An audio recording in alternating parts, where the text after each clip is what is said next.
Hello, y'all. Welcome back to episode one of Bomb. I'm your host, Zach Moore. We're here to break down the Texas race. What a wild race, man. Texas, people say it sucks, it's garbage, they should tear it down, they should turn it into a mini super speedway. But boy, today's race was freaking incredible. I thought. I thought it was highly interesting, entertaining. Chase Elliott breaks a long winning streak over 500 plus days. I don't know how many races, 60 plus races. Wow, what a wild for him. He held off, had 3 restarts, wild restarts, held off Denny Hamlin. Denny Hamlin wrecked, held off Ross Chastain twice.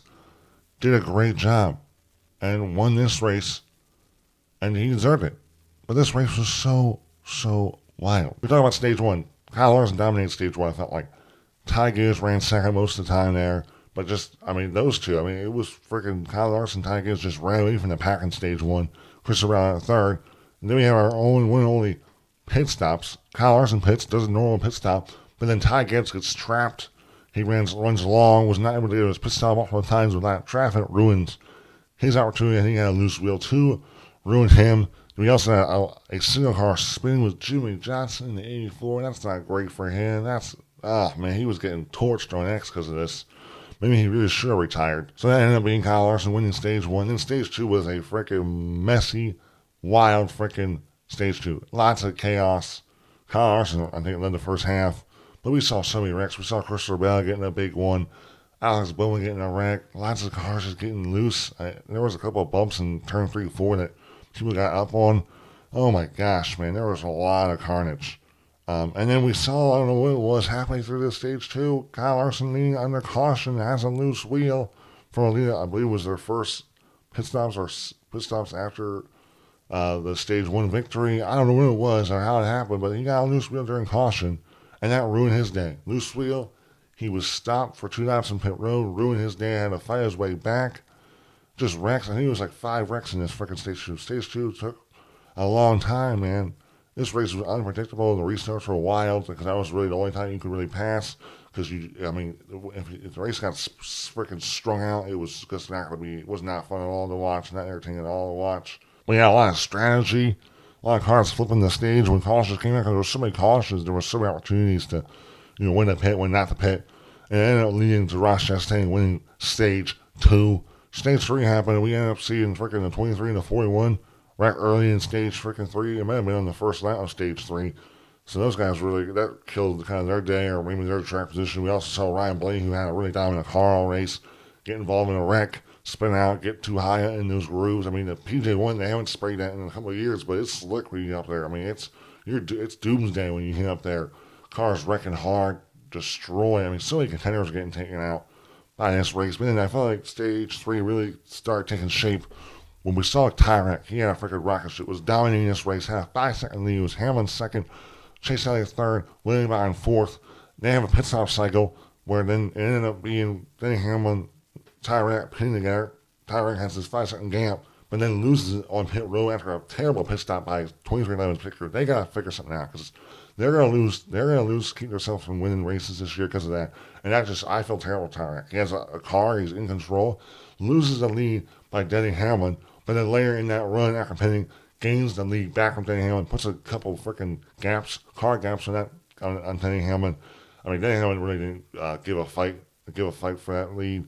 But then we had some real strategy was now like Logano, Keselowski, Priest, Ryan Priest, a bunch of other cars all kind of stayed out and ran it long and hoping for a caution. They had enough tire and fuel that they did, and holy crap, did they get a freaking caution. And I don't know where Hamlin. Where Tyrek and Hamlin were. I don't know, they might have been right outside the top 10, and I'll have to go back where they exactly were. But then that really helped and put Joey Logano and Brad Keselowski in a great spot where they pitted. They put a lot of cars a lap down, and that allowed them to get great track position. And we had a great restart with Tyrek and Denny Hamlin. Tyrek loses the lead off the restart. Hamlin and Chase take it on. Hamlin's leading this race. Keselowski on his newer tires was able to surgically move his way through, passing William Byron for fourth, then Ross Chastain for third. And I thought, man, newer tires, if this thing stays green, it was like 20 laps to go. Brad's all over Chase trying to pass him because the dirty air sucks. Brad can't do it. His tires are being even out. But then we get a freaking caution with the 47 wrecking in turn 2. All right, now we're going to get some restarts. Now, tires cool down. Can Brad make something happen? They restart with hard aggressiveness. They go into turn 1 with 8 laps to go, and Kyle Larson gets wrecked by the 71. He goes flying, but Hamlin loses the freaking lead on that. He loses the lead to Chase Elliott, whatever timing zone they were. They only ran like a half a turn. But he loses the ability to start the restart. So then Chase Elliott's a control vehicle. Hamlin's not. They restart again with like freaking 2 laps to go because NASCAR just chose to freaking run 6 laps under caution when there wasn't really any debris. I don't know what they were doing there. It was pissing me the frick off. But then they restart, and Hamlin and Chase Elliott are going at it hard, aggressive. And then all of a sudden, 3 and 4, Hamlin side drafting the crap out of Chase, trying, but Chase has an edge. But then Hamlin loses it, smacks the freaking wall hard, rear ends hard, ruins, ends his day like that. A guy that probably could have won this race and many parts of this race like he was going to do it, ends up wrecking out. And that's what we see a lot of that at Texas. Just air just takes him out and wrecks him. Well, and then we re-rack them. And this time, it's Chase Elliott and Ross Chastain restarting again for our first overtime. Brad's third. I think he got passed by Ross during that restart when Hamlin wrecked. They restarted, and Ross and freaking Chase Elliott are going hard in turn 1 and 2. But then we have another wreck with the freaking 15 and the 21. I think it was only like half a freaking lap. And then all of a sudden, we got freaking something going on with Chase Elliott. They're talking about fuel strategy. Can he make it? Who can make it? Is someone going to run out of gas? Who freaking knows? And then we get another freaking restart with Ross and Chase. Brad's third. William Byron comes back from fourth, and it is an aggressive push. We know Ross is aggressive. They race really, really hard going in 1 and 2. No one wrecks. Down the backstretch hard. Side drafting the crap out of each other. 3 and 4. Chase gets the lead off of Ross. Sets sail to the white flag. No wrecking. No caution. Looks like Chase is going to do it. Hits his marks in 1 and 2.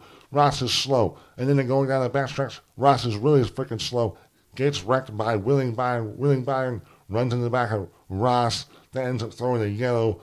Brian ended up getting around William Byron and Ross when Ross wrecked. Chase Elliott takes the W. Gets his first win in a $10 freaking 2, like I already said, 500 plus freaking days, 60 freaking plus races. I'm not even sure that's freaking accurate. Holy crap. I just spent through that race in, I don't know, 5-something minutes. We're our top 20 finishers. Holy crap. Chase Elliott again. Congratulations. Led 40 laps. Had a great car. Kept good track position. Led laps in stage 2 too. Brian Keselowski finishing second. This is huge day. Had terrible runs going on for him to get this big points they ran and some momentum. Heading to his super speedway where he has 7 freaking wins at. Holy Timbuktu. That'll be great for him. William Byron finishing third. Great for points again. William Byron getting it done. And Tyler finishing fourth. Solid day for him after having maybe a winning car. In fact, I felt like if that race would have stayed green the whole way through, he probably would have won the race. But due to the cautions that hit at certain times, that he didn't end up working out. Had a bad restart there. The end of the race didn't work out. Daniel Suarez finishing fifth. Good for him. Chase Briscoe 6th. Great for a Stuart Haas car. Bubba Wallace 7th. Great rebound for him after wrecking in early stage 3. Austin Dillon 8th. Kyle Busch 9th. Great top 10 runs for RCR. Carson Osbar 10th. Joey Logano 11th. Ryan Preece 12th. Ty Gibbs 13th. Great, okay run for Ty Gibbs. Probably could have ran better if he didn't have loose tires early in stage 1. 14th for Martin Truex. He also had loose tires. Probably could have ran better as well. Chris Buescher in 15th. Probably could have had a better race as well. Ty Dillon finishing 16th. Holy flip. That's great for calling racing to get that freaking. That's awesome. That's a big deal. Christopher Bell finishing 17th. On top 20 finishing a car that was pretty trashed up. Pretty banged up.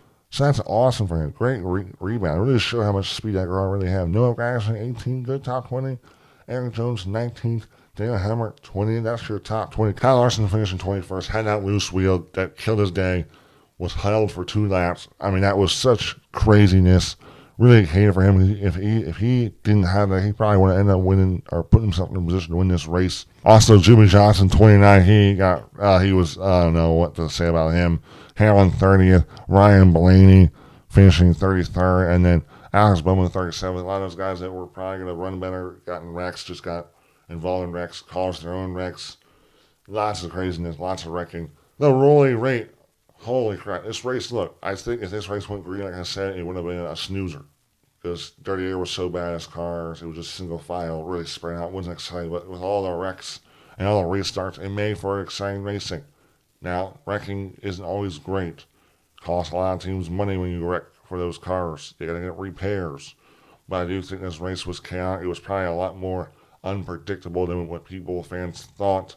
But man, congrats to Chase Elliott, dude. Weathered the storm, made it happen, put himself in position when he had the lead, did a great job. And boy, could be a big deal. This is the momentum. Now Chase Elliott has the confidence. Now he's a lot more relaxed, good momentum.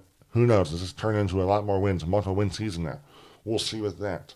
But when we get to the rolling rain, I'm going to go in a 7.6. I thought that the restarts were exciting. The race was chaotic, wild. You were on your edge of your seat for this restarts. That's what, to me, made it exciting. Yes, did the race get pretty strung out? And yes, did they need cautions to make the race, I guess, more interesting? Yes. But to me, you still got to add that on to whether it's a good race or not. To me, I thought it was a good race. It was exciting. So 7.6 is the rolling rate. Besides that, thank you guys for watching. Talladega next week. Boy, that should be exciting, I think. That package hasn't been great. It's hard to get a third lane going, but it should be good. Looking forward to it. Besides that, like I already said, like and subscribe. Thank you guys for watching. Congrats to Chase Elliott on getting a W in that Hooters scheme. Goodbye.